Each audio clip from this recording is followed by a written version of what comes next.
नमस्कार साथियों, स्वागत है एक बार फिर से आप लोग का कैरियर स्टडी के ऑनलाइन प्लेटफॉर्म पे। दोस्तों, पिछले क्लास में हम लोगों ने 21 प्रीवियस ईयर क्वेश्चन देख लिए थे। अब इस क्लास में हम लोग देखेंगे उसके आगे के सारे प्रश्नों को, जिसमें हम लोग डिस्कस कर रहे थे। लगभग 21 क्वेश्चन तक देख लिए थे। अब हम लोग को आगे डिस्कस करना है 22 से। तो यहाँ पे 21 में हम लोग पीछे डिस्कस किए थे कि गोपद ब्राह्मण संबंधित किससे है, तो वो अथर्ववेद से। उसको सारी चीजें हमने दिखाई थी। अथर्ववेद का एकमात्र गोपद ब्राह्मण है। तो नेक्स्ट प्रश्न है यहाँ पे 22। इस 22 में महाभारत मूलतः किस रूप में जाती थी। तो महाभारत मूलतः जानी जाती थी जय संहिता के रूप में, यानी ऑप्शन डी सही है। यूपी आरओ 2014 में ये प्रश्न पूछा गया है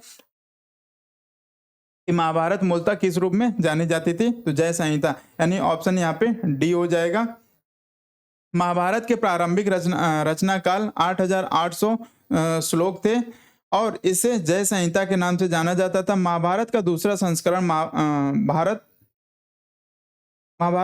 संस्करण भारत था, जिसमें श्लोकों की संख्या 24,000 थी। वर्तमान महाभारत संस्करण में 1,00,000 श्लोक प्राप्त हैं। यह इसका अंतिम संस्करण है, जिसे सहत शास्त्री संहिता या महाभारत कहा गया है। तो ये ध्यान में रखिएगा, इसको भी कभी पूछ सकता है कि सहत शास्त्री किसको, इसमें से कौन सा है, तो वो जय संहिता या महाभारत दे सकता है ऑप्शन में। तो यानी ऑप्शन इसका महाभारत मूलतः किस रूप में जानी जाती है, यानी जय संहिता में जानी जाती थी, यानी ऑप्शन डी सही होगा। नेक्स्ट प्रश्न है क्वेश्चन नंबर 23। निम्नलिखित में से किस राजवंश के अभिलेख से इस परंपरा का समर्थन होता है कि लुम्बिनी शाक्य मुनि बुद्ध का जन्म स्थान है।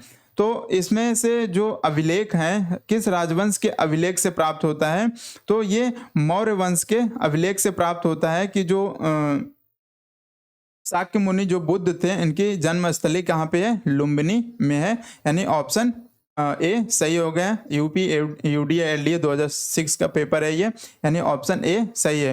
यहाँ पे एक्सप्लेनेशन इसका देख सकते हैं आप लोग। मौर्य वंशीय शासक अशोक के रुम्मनदेई, यहाँ पे रुम्मनदेई अभिलेख से सूचना मिलती है कि शाक्य मुनि बुद्ध का जन्म लुम्बिनी में हुआ था। इस अभिलेख के अनुसार अशोक राज्याभिषेक के 20 वर्ष बाद यहाँ आया था और उसने उस स्थल की पूजा की जहाँ शाक्य मुनि बुद्ध का जन्म हुआ था। साथ ही इस अभिलेख में लुम्बिनी में बुद्ध का जन्म स्थल होने के कारण इसे कर छूट प्रदान करने की घोषणा का भी उल्लेख है। यानी इसमें देखा जाए तो वो राजवंश था जिसके अभिलेख से ये प्राप्त होता है कि जो शाक्य मुनि बुद्ध थे, उनकी जन्मस्थली लुम्बिनी है, यानी ऑप्शन ए यहाँ पे सही है। नेक्स्ट प्रश्न देखते हैं क्वेश्चन नंबर 24। निम्नलिखित में से कौन एक अशोक का अभिलेख इस परंपरा की पुष्टि करता है कि गौतम बुद्ध का जन्म लुम्बिनी में हुआ था। अब देखिए, अशोक के भी अभिलेख में ऐसा प्राप्त होता है। तो ये यहाँ पे हम लोगों ने क्या देखा कि ये रुम्मनदेई अभिलेख, मौर्य वंशीय शासक अशोक के रुम्मनदेई, यहाँ पे रुम्मनदेई अभिलेख से सूचना मिलती है कि शाक्य मुनि बुद्ध का जन्म लुम्बिनी में हुआ था। अभिलेख के अनुसार अशोक राज्याभिषेक के 20 वर्ष बाद यहाँ आया था। तो ये अशोक किस राजवंश का था, तो मौर्य राजवंश का था, मौर्य शासक था अशोक। तो यहाँ पे शासक पूछा हुआ है, समर्थन में होता है लुम्बिनी। यहाँ पे देख रहे हैं 2 क्वेश्चन इसी से बने हुए हैं, और ये एक बार 2006 में आया हुआ है और ये दूसरी बार 2010 में मेंस में आया हुआ है। यहाँ पे डायरेक्ट शासक पूछ लिया है, यहाँ पे वंश पूछा था कि किस वंश में के जो अभिलेख है, किसके राजवंश के अभिलेख से इस परंपरा का समर्थन होता है कि लुम्बिनी में ही शाक्य मुनि बुद्ध का जन्म हुआ था। यहाँ पे शासक राजवंश पूछ लिया, और यहाँ पे इस वाले 10 वाले प्रश्न में शासक ही सीधे पूछ लिया है। तो वहाँ पे अभी हम लोग देख के आए कि मौर्य वंशीय शासक अशोक के रुम्मनदेई अभिलेख से सूचना मिलती है कि शाक्य मुनि बुद्ध का जन्म लुम्बिनी में हुआ था, यानी ऑप्शन डी यहाँ पे सही होगा।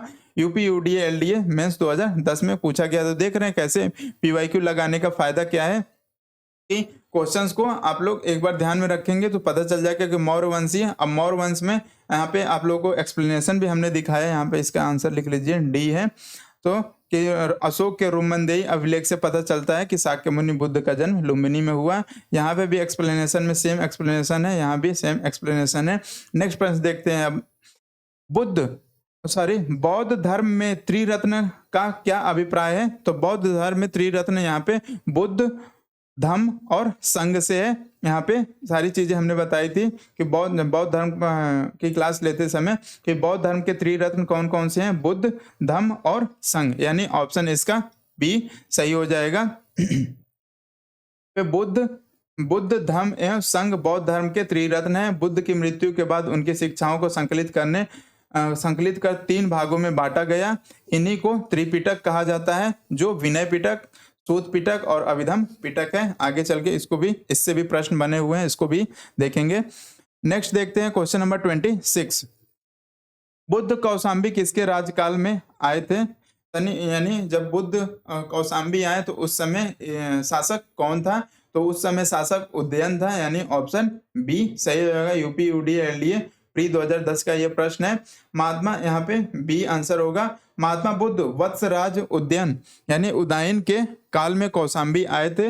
उदयन ने पिंडोला भरद्वाज के प्रभाव से बौद्ध बनने के बाद घोषित राम विहार बौद्ध भिक्षु संघ को दान किया था। तो इसका बौद्ध कौशाम्बी किसके राज्यकाल में आए थे? वो उदयन था, ऑप्शन बी सही है। नेक्स्ट प्रश्न है 27। प्रथम बौद्ध परिषद का संचालन निम्नलिखित में से किस एक ने किया? तो प्रथम बौद्ध परिषद का संचालन, जो ये परिषद का संचालन मतलब संगीतियां यहाँ पूछ रहा है, तो चारों संगीतियां हमने उसमें सारी बताई। यहाँ पे फिर आपसे दिखा दे रहे हैं आप लोग को ये चारों संगीतियां, प्रथम संगीति, द्वितीय संगीति, तृतीय संगीति, चतुर्थ संगीति। अब इस प्रश्न में क्या पूछ रहा है? प्रथम बौद्ध परिषद का संचालन निम्नलिखित में किस एक ने किया? तो इसके अध्यक्ष पूछ रहे हैं यहाँ पे। तो यहाँ पे देख सकते हैं कि सारे यहाँ पे अध्यक्ष है, महाकश्यप हैं प्रथम में, दूसरे में साप कबीर हैं, तीसरे में मोगली पुत्र सिद्ध हैं और चौथे में वसु मित्र हैं।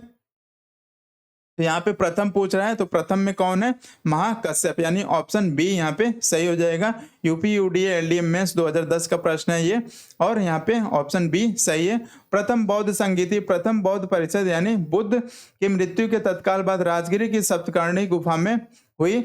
इस समय मगध का शासक अजातशत्रु था। इस संगीति का अध्यक्ष महाकश्यप ने की तथा इसमें बुद्ध के प्रमुख शिष्य आनंद और उपाली भी उपस्थित थे।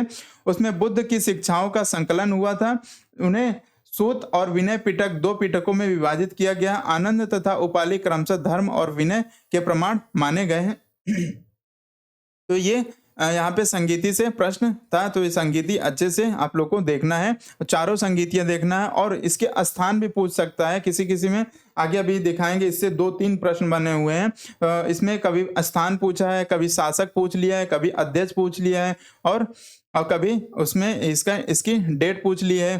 तो नेक्स्ट प्रश्न देखते हैं क्वेश्चन नंबर 28। चतुर्थ बौद्ध संगीति परिषद हुई थी किसके? अब यहाँ पे देखिए, यहाँ पे शासक पूछा है, तो चतुर्थ बौद्ध संगीति किसके शासनकाल में हुई है? यहाँ पे देख सकते हैं कनिष्क के शासनकाल में, यानी ऑप्शन क्या हो जाएगा? ऑप्शन ए सही है। कनिष्क के शासनकाल में चौथी बौद्ध संगीति हुई है। RO मेंस 2013 का प्रश्न है ये, ऑप्शन यहाँ पे हो जाएगा ए सही है। नेक्स्ट यहाँ पे एक्सप्लेनेशन है। प्रथम बौद्ध संगीति बुद्ध की मृत्यु के तत्काल बाद मगध नरेश अजातशत्रु के कार्यकाल में राजगिरी स्थित सप्तकर्णी गुफा में संपन्न हुई। ये प्रथम की बात कर रहा है। द्वितीय बौद्ध संगीति आयोजन कालाशोक के शासनकाल में बुद्ध की मृत्यु के 100 वर्ष बाद वैशाली में किया गया। तृतीय बौद्ध संगीति मौर्य सम्राट अशोक के शासनकाल में पाटलिपुत्र में हुई थी। मोगलीपुत्र इसके अध्यक्ष थे। चतुर्थ बौद्ध संगीति कनिष्क के शासनकाल में कुंडलवन कश्मीर में संपन्न हुआ। इसके अध्यक्ष वसुमित्र तथा उपाध्यक्ष अश्वघोष थे। तो ये सब सारी संगीतियां आप लोग को यहाँ पे पहले ही दिखा चुके थे, वही चीजें यहाँ पे एक्सप्लेनेशन में लिखी हुई है। नेक्स्ट प्रश्न है द्वितीय बौद्ध संगीति का आयोजन कहाँ हुआ था? अब देखिए, इससे लगातार 2 क्वेश्चन बन गए। ये यूपी आरओ मेंस 2014 का प्रश्न है, और पूछ रहा है यहाँ पे कि द्वितीय बौद्ध संगीति का आयोजन कहाँ हुआ था? तो द्वितीय बौद्ध संगीति का आयोजन ये देख सकते हैं वैशाली में हुआ था। तो यानी इसका ऑप्शन क्या हो जाएगा? ऑप्शन बी सही हो जाएगा, वैशाली। यहाँ पे ऑप्शन बी सही हो जाएगा, और वही चीजें यहाँ पे भी एक्सप्लेनेशन लिखी हुई पिछली वाली। तो नेक्स्ट क्वेश्चन देखते हैं। क्वेश्चन नंबर 31, सारनाथ की भूमि स्पर्श मुद्रा वाली बुद्ध प्रतिमा कलंकित है। तो किसके लिए ये कलंकित है? यानी ये गुप्त काल के समय का ही ये विशेषता है, यानी ऑप्शन बी सही होगा। ये देखिए यूपी यूडीए एलडीए प्री 2010 में आया और यही प्रश्न दोबारा मेंस में भी आ गया है, यानी जिसने प्री का क्वेश्चन सॉल्व करके गया होगा उसको 1 नंबर यहाँ पे मुफ्त में मिल गया होगा। यहाँ पे ऑप्शन बी सही होगा।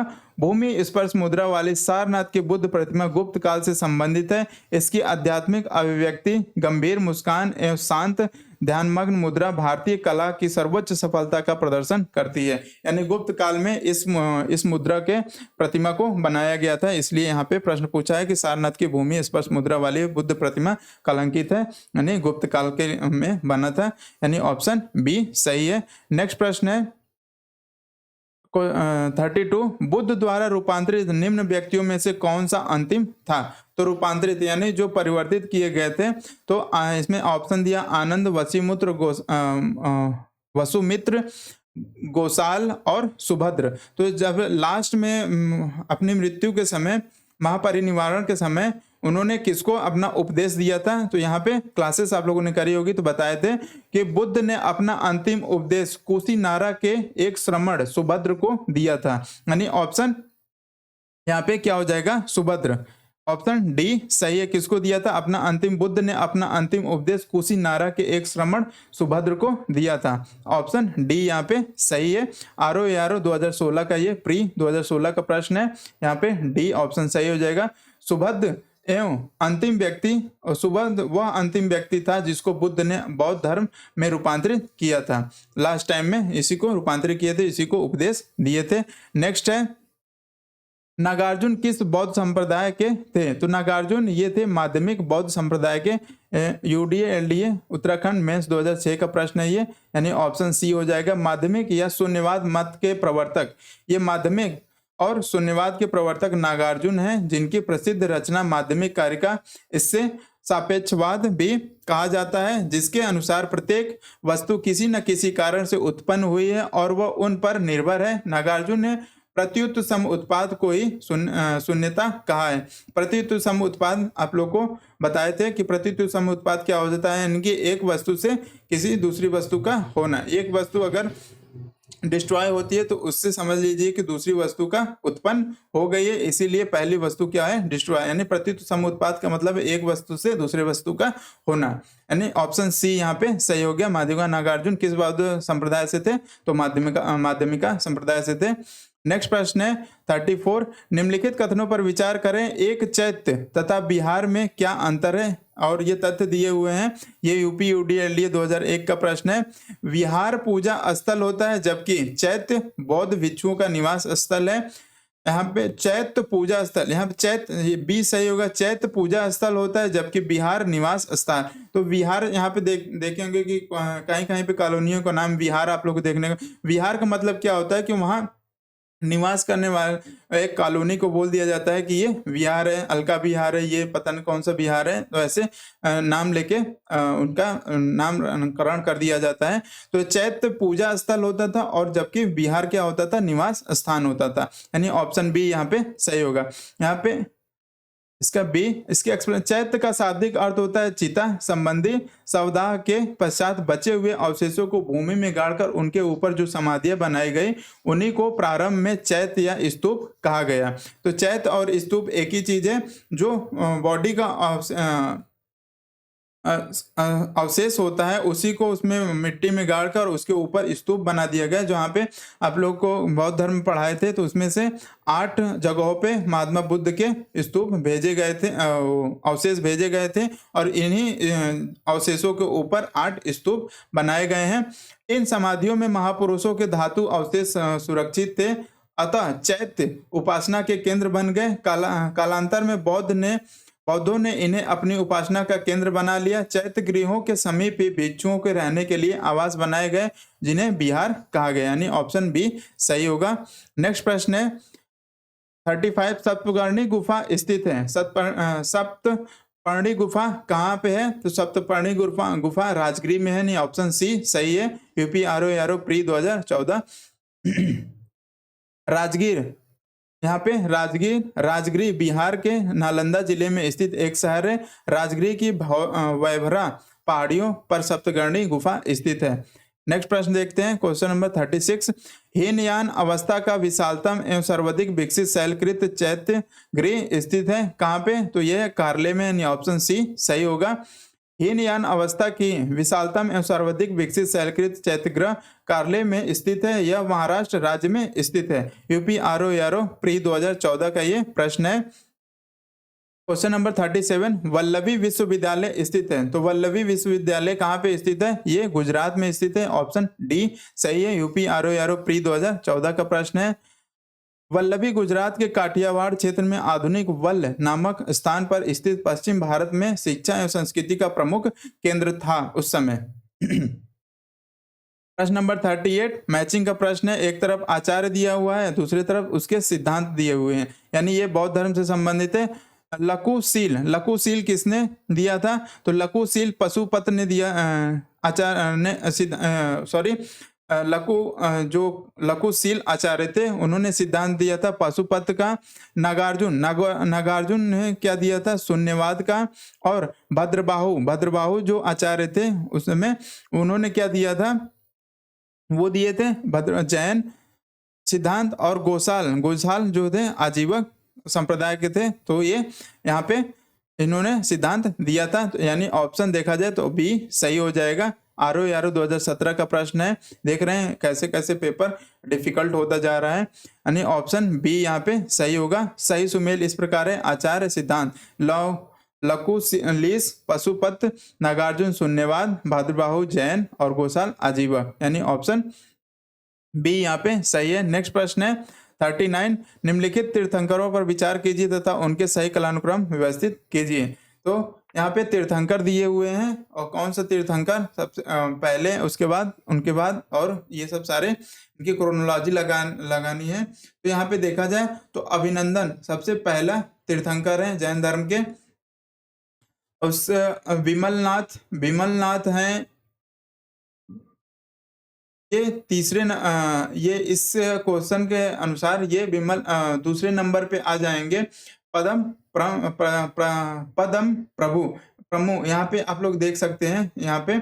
और यहाँ नेक्स्ट है विमलनाथ आ जाएंगे तीसरे नंबर पे, और मनु संव्रत नाथ यानी चौथे नंबर पे, यानी ऑप्शन ए यहाँ पे सही होगा। यूपी आरओ मेंस 2013 में प्रश्न पूछा गया है।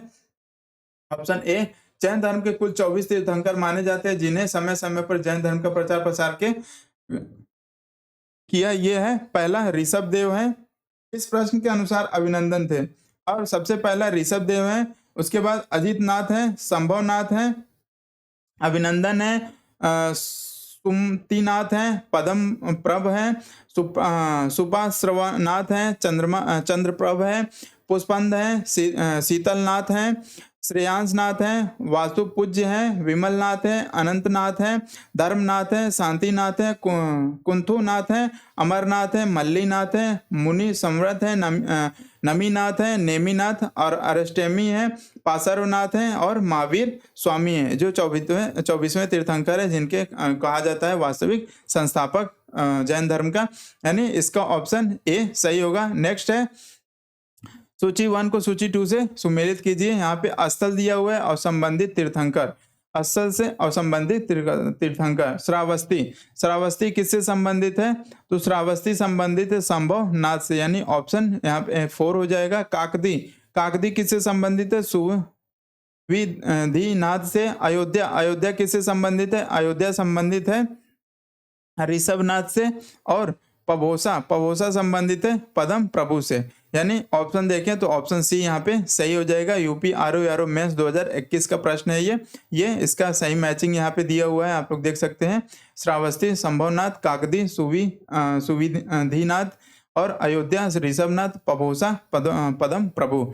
नेक्स्ट प्रश्न है 41। महावीर स्वामी को किस नदी के तट पर ज्ञानोदय प्राप्त हुआ था? महावीर, अब यहाँ पे महावीर स्वामी है। और बुद्ध को किस नदी के किनारे हुआ था? निरंजना फाल्गु नदी के किनारे। और महावीर स्वामी को ऋजुपालिका नदी के किनारे। ऑप्शन डी यहाँ पे आप लोग देख सकते हैं।